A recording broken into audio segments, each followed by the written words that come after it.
Cinco de Mayo. Yep, there you go. All right, just got back from the gym, but I wanted to knock this thing out real quick. Let's talk about new home listings are resilient in April despite economic volatility. Look, guys, here's the thing. The majority of people understand that the market sucks and that's whatever. And a lot of them are going, it's okay, I'm going to buy a house now because I have less competition. Lots of houses are selling, right? So don't get into the mindset of, oh, the market's dead and I feel sorry for myself. It's not going to help you. Get a mindset of, we're finding the right person. That's that. And it's just going to take time, or we'll find it. It could be pricing. Remember, when markets contract, so do house prices. So there you go. In recessions, it's a totally different thing because people decide to put their money into something that makes sense for them. Anyway, the hope was that sellers would continue coming to the market in strong March pace, but that buyers would keep engaging despite the volatility.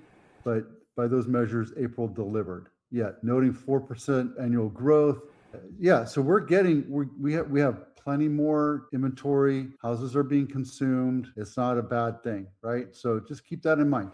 It's not all doom and gloom. I know I do a lot of, hey, this is what's going on with the market. Don't think for a half a second that your house won't sell. Okay, if it's nice and it's done right, it will sell fast. So why real estate market conditions matter? This one I just read. Basically, what it is it's talking about knowing what the market is. If it's a buyer's market, and your micro market, your zip code is a micro market. So you have to understand what's going on there versus the one next door, right? So don't get all tied up and say, why isn't my house selling versus the one that's in Cupertino? Because Cupertino is a hotter market and always will be.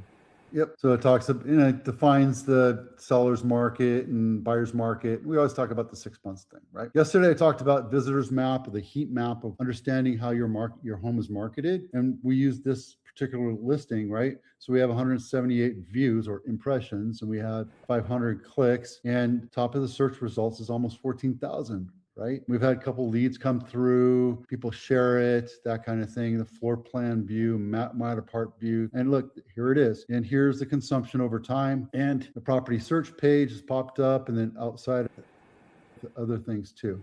Yeah, but what's most important and most engaging is when you look at it, right? All the way in New York and Boston to Seattle to San Diego, even Hawaii, we have some people showing up. Let's see if we can get 333 people clicked on it. San Jose. So when you talk about it, it's nice to see where your traffic's coming from, because you never know what's happening. Like this one right here could have been completely random, or it could have been a buyer intent on buying in San Jose. And over the weekend, I had somebody from Ontario, Canada, call me and said that they wanted to see the house. So there you go. This is Los Gatos House of the Week. And the reason why I picked it is because it's walking distance to the main street, which is actually Santa Cruz, not Main Street. And it's also walking distance to Main Street. But it's $3.5 million, 0 bedrooms, 0 baths.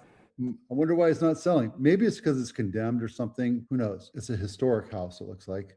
Anyway, there you go. Let's take a quick look inside, and we'll get you on your day.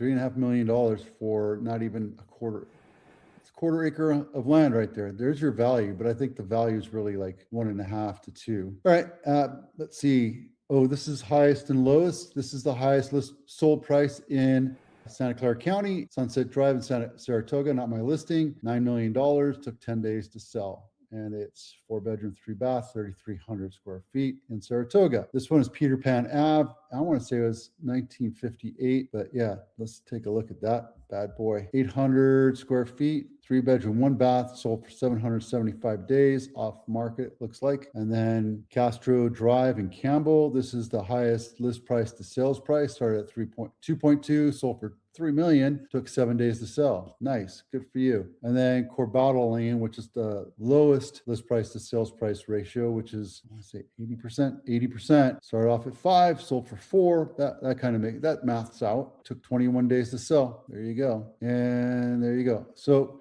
nothing really is crazy going on in the